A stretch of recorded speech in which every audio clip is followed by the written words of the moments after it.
بسم اللہ الرحمن الرحیم۔ اعلان نبوت کے چند روز بعد نبی کریم صلی اللہ علیہ وآلہ وسلم ایک رات مکہ کی ایک گلی سے گزر رہے تھے کہ انہیں ایک گھر میں سے کسی کے رونے کی آواز آئی۔ آواز میں اتنا درد تھا کہ آپ صلی اللہ علیہ وآلہ وسلم بے اختیار اس گھر میں داخل ہو گئے۔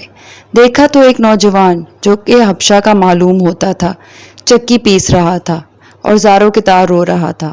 آپ صلی اللہ علیہ وآلہ وسلم نے اس سے رونے کی وجہ پوچھی تو اس نے بتایا کہ میں ایک غلام ہوں، سارا دن اپنے مالک کی بکریاں چراتا ہوں، شام کو تھک کر جب گھر آتا ہوں تو میرا مالک مجھے گندم کی ایک بوری پیسنے کے لیے دے دیتا ہے، جس کو پیسنے میں میری ساری رات لگ جاتی ہے۔ میں اپنی قسمت پر رو رہا ہوں کہ میری بھی کیا قسمت ہے، میں بھی تو ایک گوشت پوست کا انسان ہوں، میرا جسم بھی آرام مانگتا ہے، مجھے بھی نیند ستاتی ہے، لیکن میرے مالک کو مجھ پر ذرا ترس نہیں آتا۔ کیا میرے مقدر میں ساری عمر اس طرح رو رو کے زندگی گزارنا لکھا ہے؟ نبی نے فرمایا کہ میں تمہارے مالک سے کہہ کر تمہاری مشقت تو کم نہیں کروا سکتا، کیونکہ وہ میری بات نہیں مانے گا۔ ہاں، میں تمہاری تھوڑی مدد کر سکتا ہوں کہ تم سو جاؤ اور میں تمہاری جگہ چکی پیستا ہوں۔ وہ غلام بہت خوش ہوا اور شکریہ ادا کر کے سو گیا اور آپ صلی اللہ علیہ وآلہ وسلم اس کی جگہ چکی پیستے رہے۔ جب گندم ختم ہو گئی تو آپ اسے جگائے بغیر واپس تشریف لے گئے۔ دوسرے دن بھی آپ وہاں تشریف لے گئے اور اس غلام کو سلا کر اس کی جگہ چکی پیستے رہے۔ تیسرے دن بھی یہی ماجرا ہوا کہ آپ اس غلام کی جگہ ساری رات چکی پیستے رہے اور صبح کو خاموشی سے اپنے گھر تشریف لے آئے۔ چوتھی رات جب آپ وہاں گئے تو اس غلام نے کہا، اے اللہ کے بندے، آپ کون ہیں اور میرا اتنا خیال کیوں کر رہے ہیں؟ ہم غلاموں سے نہ کسی کو کوئی ڈر ہوتا ہے اور نہ ہی کوئی فائدہ، تو پھر آپ یہ سب کچھ کس لیے کر رہے ہیں؟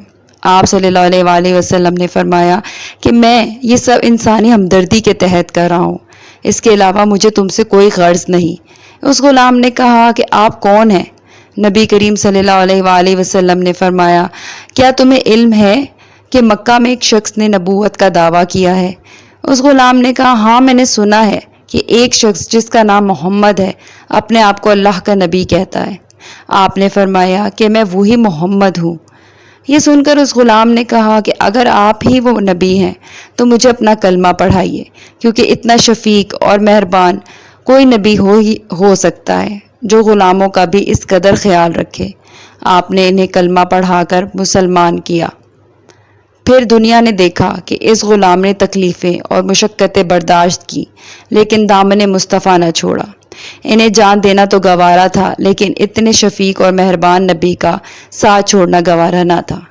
آج دنیا انہیں بلال حبشی رضی اللہ کے نام سے یاد کرتی ہے۔